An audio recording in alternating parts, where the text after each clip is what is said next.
The ocean is the mother of all mankind. I read that in an old mythology book in my school's library. It said we came from it and would return to it in the form of fish after we died, spitting death out like a bitter poison before entering the water to be forever caught in our mother's embrace. When I asked the old librarian about it, he said no one was certain as to why this belief originated, but I think it came from the feeling you get while you're in the water. The way it envelops you feels as if you're being embraced by a parent. It's a quiet embrace that calms you and takes away your worries. That, at least, is why I like the ocean. No, love the ocean. And my love of the ocean is why I'm the only one of the group that offered to sleep outside when we learned the hotel didn't have enough rooms for all of us. To be honest, I don't mind. I don't even care that much for school trips. I just go along and usually end up by myself, which happens all the time, come to think of it. Once again, I don't mind. I wouldn't want anyone else spoiling the experience of this night.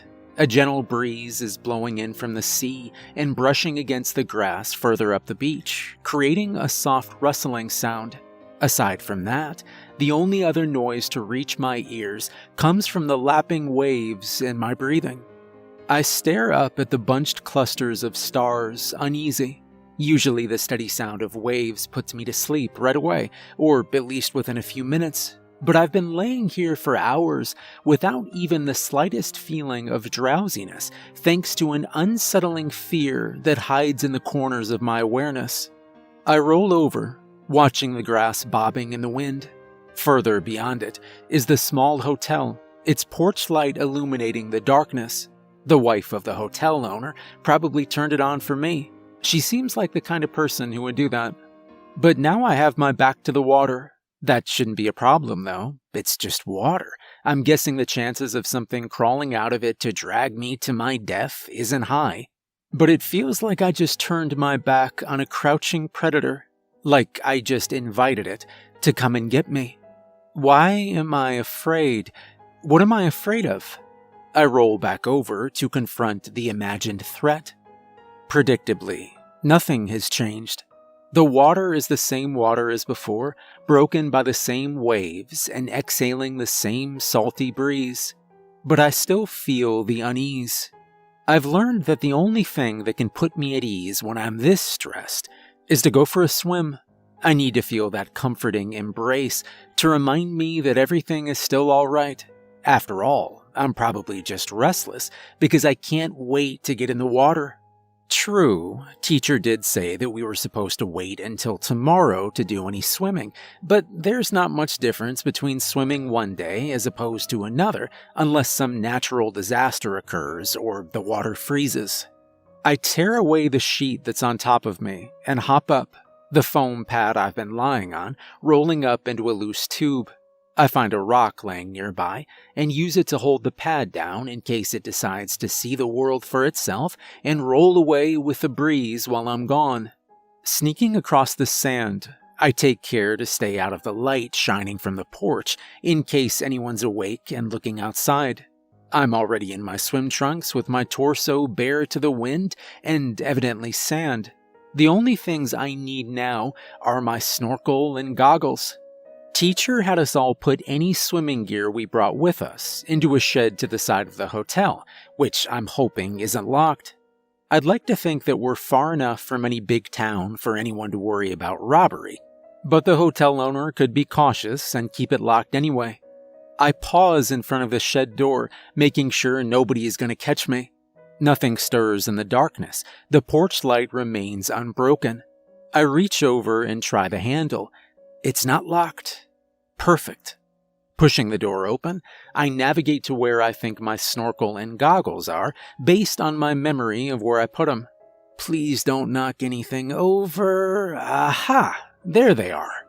I slip back out of the shed, doing my best to close the door as silently as I'd opened it.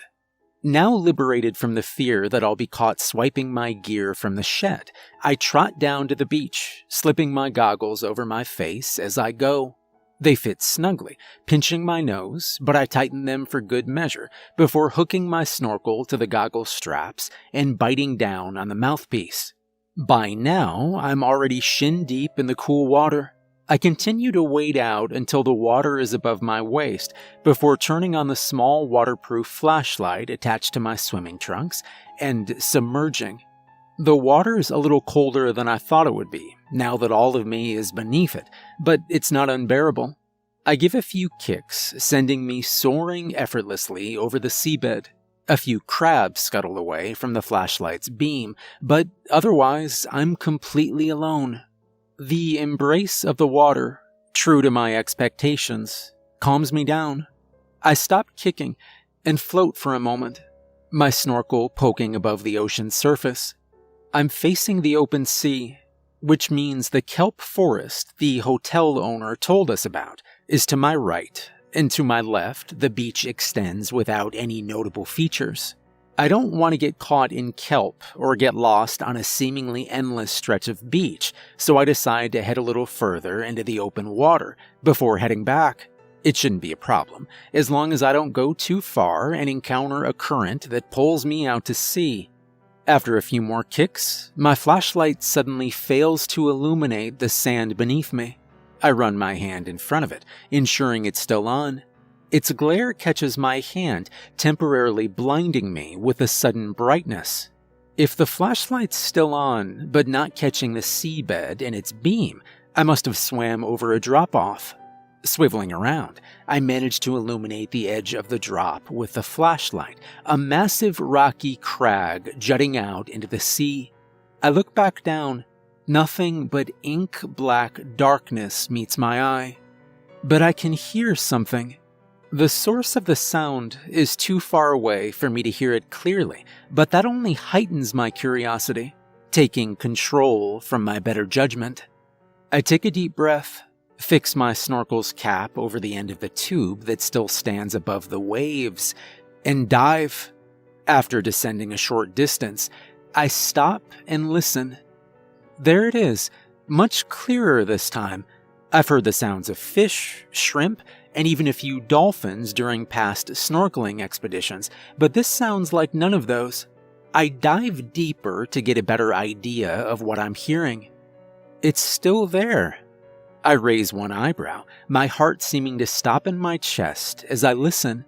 The best comparison I can draw to describe these sounds is like the babbling of infants with the voices of adults. Several of the voices are baritone, while others sound more feminine, all vocalizing in tandem, as if a conversation is taking place. Those aren't the sounds of any sea creature I've ever heard before. My lungs begin to burn as my body signals its need for more oxygen, but I'll swim a little farther down to see if I can catch a glimpse of these speakers. As soon as I begin to descend again, the voices go quiet. I stop, my heart pounding alongside my lungs. Did they see me and get spooked? Were they that close? I shine the flashlight around. A small school of fish darts away to my right, but otherwise I don't see anything else, which doesn't reduce the panic growing inside me. If the speakers were that close, they could be watching me right now. Are they afraid of me? Do they see me as a threat? Are they waiting for me to turn my back on them? No, I can't think like that. Aquatic creatures can sound strange sometimes. Why can't there be something that sounds like a person? Dolphins can sound very similar to humans when they talk. No, that can't be it. Those were voices. No creature can possibly replicate human speech that accurately, even as unintelligible as the words were. Finally giving in to my need for air, I ascend as quickly as I dare, watching the depths below for any sign of the speakers or any other possible danger. None show themselves. I remove the cap from the end of my snorkel as it breaks through the surface. Taking deep breaths through the small mouthpiece, I continue to watch below me. Still nothing. What made those sounds? I swim to shore as quickly as possible. Those voices were there, I'm sure of it. I replay them in my head as I rise from the waves and head for the beach. There was no doubting that the sounds had been there, but what made them? There were no discernible words. Rather, it sounded like the speakers were trying to learn how to talk.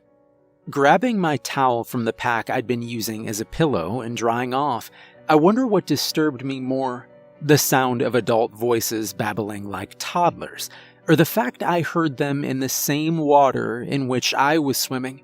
I shudder as my imagination begins to play with what I just experienced. Shaking my head as if to shake these thoughts out of my brain, I sneak back to the shed to replace my snorkeling gear. What use is there in wondering about this? The likelihood of me ever discovering the origin of the sounds is probably next to impossible. Just forget about it. I return to my sleeping pad and rummage around my pack for the little bottle of alcohol solution I keep for cleaning out my ears after a swim. I drop some of the liquid into my ears, wincing at the sensation, before tilting my head and letting the loosened water fall out of my ears and splat onto the sand. But unlike the water, the sounds don't leave my head. I play the memory of them backwards and forwards as I lay on the pad once again, staring up at the night sky. The sound of them is just too unsettling to forget, no matter what excuse I feed my mind to get it to go to sleep. At this rate, good morning. My eyes fly open to the glow of early morning sunlight rising from across the water.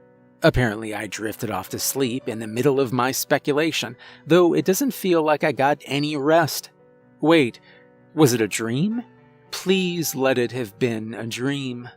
The hotel owner's wife, an older woman with her thinning gray hair pulled into a bun on the back of her head, is standing nearby.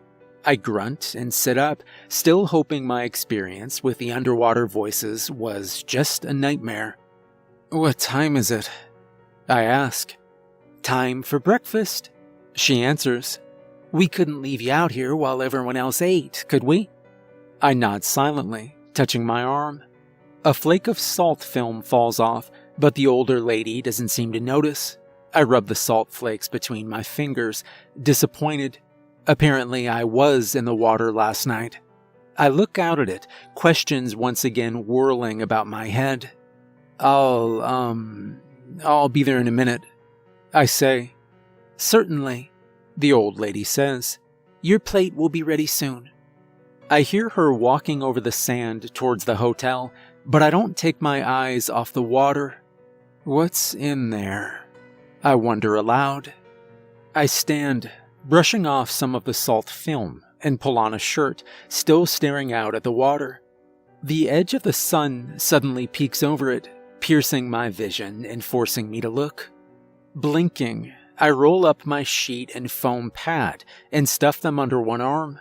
Slinging my pack over my other shoulder, I head for the hotel, stepping into my shoes as I go. Pushing the front door open, my ears are suddenly bombarded with the sound of multiple conversations taking place in the hotel's dining room.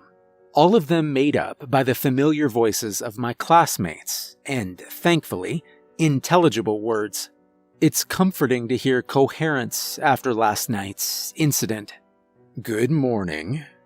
I turn to see Teacher standing behind me. He nods at my salt-encrusted arms. "Looks like you were too close to the ocean." I hesitate for a moment, glancing at my arms. "Yeah, I feel kind of crusty." "You should have accepted the owner's offer of the lobby couch," he says. "Go rinse off out back before coming to the table." I nod again. "Yes, sir." Nodding with apparent satisfaction, he strides towards the dining room, one hand clasped in the small of his back. I head for the hoses behind the hotel. What's the point of rinsing the salt off? I'm just going to go into the water again this afternoon. Yet, I still find myself twisting a nozzle, prompting a thin stream of salt-free rainwater to flow through the hose from a rain catch on the roof above me. Rinsing the salt off my arms and legs, I glance up towards the beach. Considering what happened last night, I might not go swimming again. That decision didn't last long. As all the other students run eagerly to the ocean, I realized that my two choices for passing time were either sitting on the hot sand watching everyone splash around like maniacs, or going in the water myself. Predictably, I decide to go snorkeling again. I leave my goggles up on my forehead as I once again wade into the surf. The water is much warmer than it was last night and proves to be so clear that anything on top of the water looks as though it's floating in midair. I enter the water to the left of the main group so any peace I find wouldn't be interrupted by a classmate with less tranquil motives. When you swim with a group of rowdy people on a recreational trip, it's only a matter of time before somebody decides to hold you underwater for some reason they attribute to fun. It's thanks to this that I only swim with other people in recent years when I'm with the school's swimming club or a scuba team. At least they want to be in the water for the sake of being in the water. Pulling my goggles down over my face, I submerge myself. Sunlight, distorted by the water above, forms into strange patterns on the seabed. The illumination it provides lets me see for a significant distance, giving me a much better look at my surroundings than I had last night. Save for a couple of sand crabs and fish, nothing but the flat seabed extends around me. I can see the other students splashing about in the water, but they're far enough from me for them to be shrouded in a haze. I can hear their splashing too, like the rumbling of distant thunder. I shift my gaze back out to the blue expanse in front of me. My curiosity of what I experienced last night rekindled. I set my mind on the one thing I know I have to see. The drop-off. It can't be more than 100 yards ahead of me, so I don't think it'll be too separated from the group.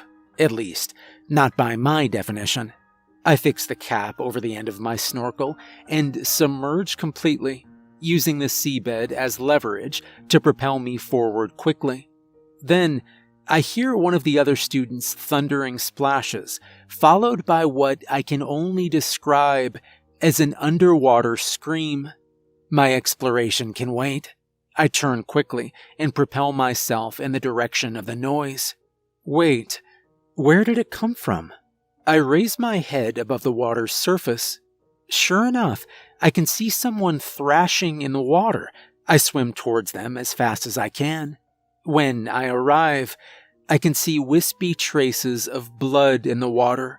The victim, a girl, has her leg in a vice-like grip and is still yelling. "Hold on," I say, towing her towards the shore. She doesn't resist, nor does she release the grip on her leg, which is probably keeping it from bleeding too much. By the time we're almost to shore, everyone else has finally taken notice of the commotion. Teacher and the old man who owns the hotel run out to the edge of the beach, brow furrowed and that distinctive look adults get when something goes awry. The other students rush out of the water in a panicked mass, apparently fearing that whatever happened to the girl could happen to them as well. I can't say I blame them. "What happened?" the old man asks as I haul the girl onto the beach. "I don't know," I admit, loosening my goggles straps so they hang around my neck. "But she's bleeding pretty bad." The old man calls to his wife, who runs out of the hotel with what looks to be an emergency medical kit, her face draining of color as she glimpses the scene. The girl's yelling has finally subsided into whimpers of pain through clenched teeth. Blood is beginning to drip out from between her fingers. "Here," I say, trying to pry her hand away from her legs. "You need to let go so we can get to it." She takes a deep breath and pulls her hand away. Immediately, the blood held back by her hand begins to flow freely onto the sand. I can't see exactly where it's coming from, but it looks like a roughly circular wound, probably a bite or scrape. The old woman presses a small cloth through it. "Hold still now." In my experience, this is one of the worst things to hear from someone administering first aid, but the girl braces herself the best she can. The old woman dabs at the injury softly, though I can see each touch is sending waves of pain through the patient. Teacher turns to look at the other students, who stand a short distance away, glancing between their injured classmate and the water. "Did any of you see anything?" Teacher asks. "Like a shark or ray?" I don't catch their response, too focused on the revealed wound. Beside me, the old man and woman also stare at the injury. "I don't think it was a shark or ray, sir," I say. Teacher turns back, frowning as his gaze meets the injury. Seeing his face, the girl leans up to get a better look at her leg. Her eyes widen as she sees it. It was unmistakably a bite mark, no more than 2.5 inches in diameter, engraved into her left shin. I lean closer to ensure I'm not seeing things, but closer examination only proves my suspicions. The bite mark had been made by teeth that clearly belonged to a human. Teacher whirls around, facing the other students. "Show me your teeth." The students hesitate, confused. A few crane their necks to see past him. Even from behind him, I can see Teacher's muscles tighten in what I'm guessing is a glare. "Now!" All of the students bare their teeth at once. None of them have blood, skin, or residue of any sort clinging to any part of their mouths. Teacher turns back, raising an eyebrow at me. I bare my teeth too, proving my innocence. "Do you know of any fish like this?" he asks me. I shake my head and glance at the old man. He shakes his head too. "She probably got caught in some trash that was floating around. She'll just need to keep an eye on it to make sure it doesn't get infected." The girl looks at him doubtfully, but doesn't say anything. The old woman nods as she finishes wrapping the girl's leg in a length of gauze. "I put some antibiotic on it, so that'll help. Keeping it clean is the most important thing now." Teacher nods and turns back to the students. She just got caught in some floating litter. Nothing too serious. Just remember to be careful." The students relax and make their way back to the water, not bothering to see the injury for themselves. Teacher bows slightly to the older couple. "Thank you both for the help." The old woman waves a hand. "Don't worry about it. It's what anyone would do." I look out at the other students who have returned to their carefree splashing. Teacher nods and returns to his nearby beach chair, apparently satisfied with the old man's explanation. "Here, sweetie," the old woman says, helping the girl up. "Let's go inside." "I didn't get caught in trash," the girl says, speaking for the first time. "I stepped on something, and it bit me." "I know," the old woman says quietly, patting her shoulder. "But it's nothing to worry about." The girl turns her head and looks at me, her face carrying two expressions, silent gratitude and a confusion that pleads for answers. The gratitude surprises me. This isn't the first time I've been an impromptu lifeguard, but it is the first time anyone has indicated thankfulness. As for the other expression, I guess I look like I'm silently pleading for answers too, which is appropriate, because I don't have any of the answers I'm sure she's looking for. I glance at the old man. I might know where to look for them, though. "You don't really think that mark was made by trash?" I say quietly, more of a statement than a question. The old man grimaces. "This isn't the first time this has happened." I raise an eyebrow. "It isn't?" The old man sighs heavily. "It doesn't happen very often, but for as long as anyone on this coast can remember, people have been getting bites like this." I shift my gaze to the sea, studying the waters. "What causes them?" "Who knows?" the old man says with a shrug. "We've never been able to find out. The wounds have never gotten infected, apart from one incident, so we just brush it off as trash and take care of the victims the best we can." I frown. What was different about the time it did get infected? The old man frowns as well. Different? Yeah, was there anything different about that particular bite? The old man thinks for a moment, eyes squinted. I wait silently, kicking fresh sand on top of one of the clumps of blood that had dripped onto the beach. There was black liquid in that bite, he finally says. The next day, the victim died of infection. The next day? I repeat, that's not an infection. The old man looks at me. What do you want to call it then? I hesitate, then nod. What would you call something like that? We don't know what it is, he mutters, or what to do about it for that matter. I remain silent. I don't agree with the way he's handling this, but I have to admit that I can't entirely disagree with him either. He knows just as little as I do, and I have no idea what I'd do if I was in his place. For generations, this hotel has been my family's sole source of livelihood, the old man says. That's why we brush it off as trash. We don't want people to stop coming here for fear of what's in the water. I still don't say anything.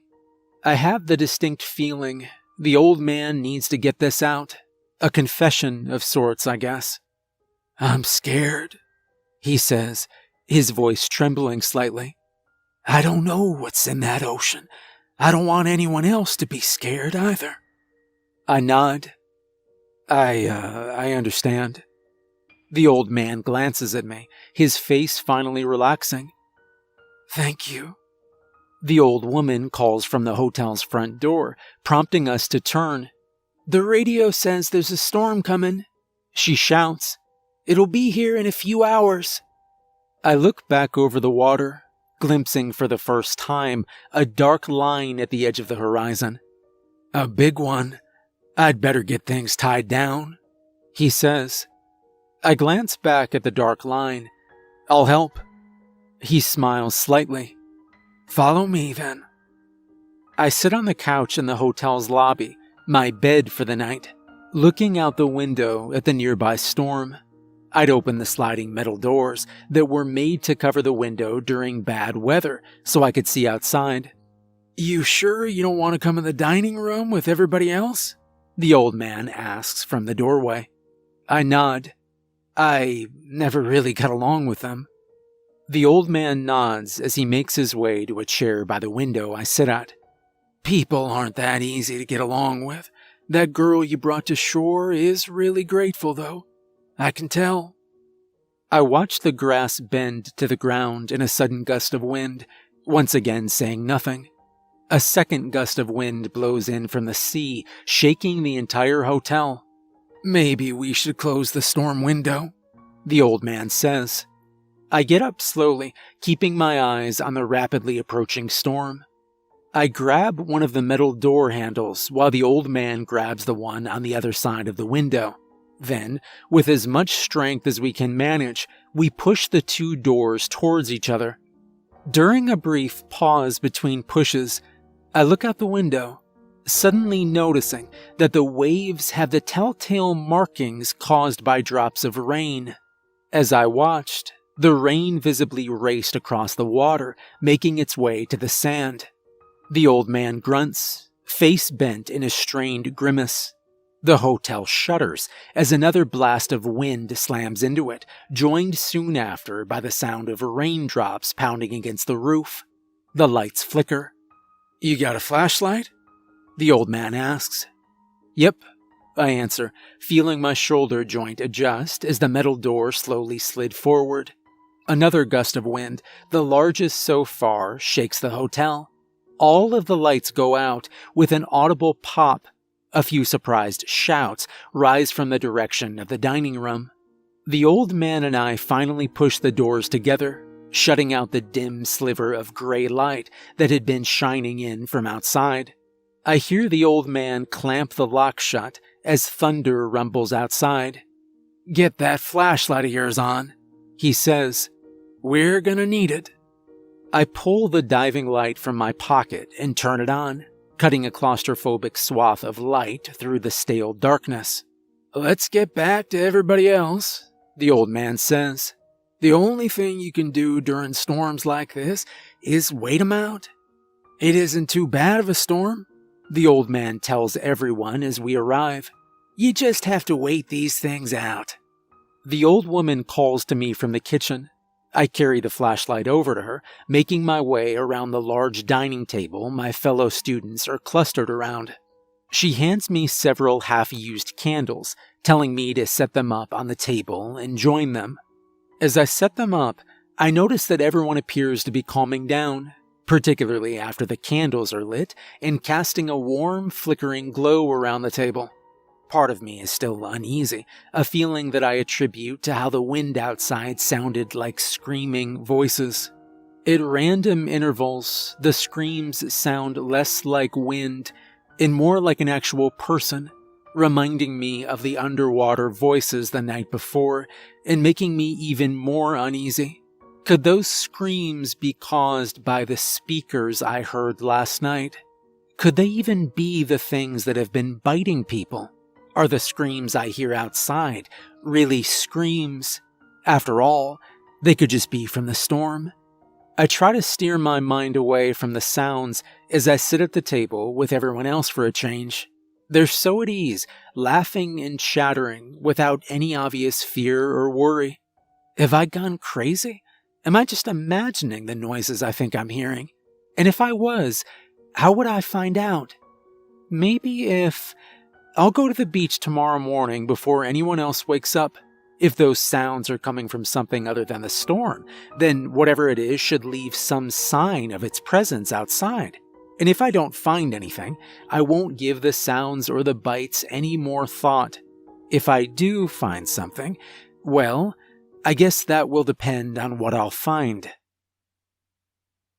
I open one eye, waking to absolute silence. The wind has stopped, no rain audibly falls on the roof, and it doesn't sound like anyone else is awake. The storm window is still closed, but I can tell it's early morning.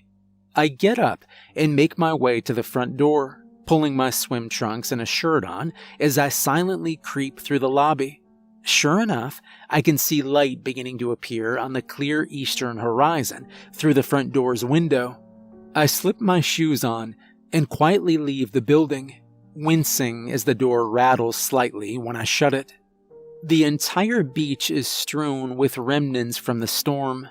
Driftwood, strands of kelp and seaweed, and several shingles from the hotel's roof dot the sand as far as I can see. I step around them carefully, keeping an eye out for anything that looks as though it could be a sign of the noises I heard last night or the night before. I reach the edge of the waves, finding a lone and evidently dead fish surrounded by shards of driftwood and torn kelp. Otherwise, I see nothing. So, it was my imagination. My fear of what I heard in the water had just made everything that happened after that more frightening than it really was. I let out a heavy sigh, shaking my head at my unnecessary worry. Then the fish gasped, making me jump. Fish usually gasp when out of water, but I've never heard one make a sound while doing so besides catfish, and this is no catfish. I kneel down beside the fish and take it in one hand. Its eyes are rimmed with white, making them appear intelligent and almost human. It gasps again, opening its mouth and flexing its gills. My eyes catch sight of something strange in its mouth, and I peel its lips back with my other hand, exposing its human teeth. I stare silently down at the fish in my hands. The mouth has teeth just like that of a person, and a tiny human tongue to match. I measure its gape with a finger, finding it about the same width as the bite on the girl's leg. The fish coughs, a sound not unlike that of a sickly human, and a black liquid dribbles down the side of its mouth. I angle the fish so the liquid won't touch my hand, causing it to drip on a leaf of kelp. The leaf immediately curls up and crumbles into a black dust when the liquid touches it. I look at the fish as it looks at me with its white-rimmed eyes and urge to throw it as far as I can rising in me. I want to forget that I ever saw the fish, to get it out of my sight, to go back in time and keep myself from coming out to the beach this morning, to do something to prevent myself from ever being here right now and discovering this aberration. But as I look at the fish, I can see the light of panic in its eyes, the same expression in the eyes of every captured animal I've ever seen. I blink. Maybe this wasn't the way this fish was made. Maybe it had no answers as to what was happening to it, just as I have no explanation for what this fish was. This in mind, I carry the fish to the water and submerge my hand, holding the fish loosely. He belongs in the water, no matter what I think about his unsettling appearance. The fish rests for a moment in the softly rolling waves, then darts out of my hand, a silver streak arcing through the water. I stand, looking out at the ocean.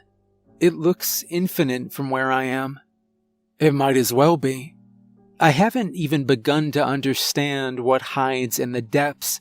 Maybe the fish was becoming something. Maybe it was a new species, never seen by modern man.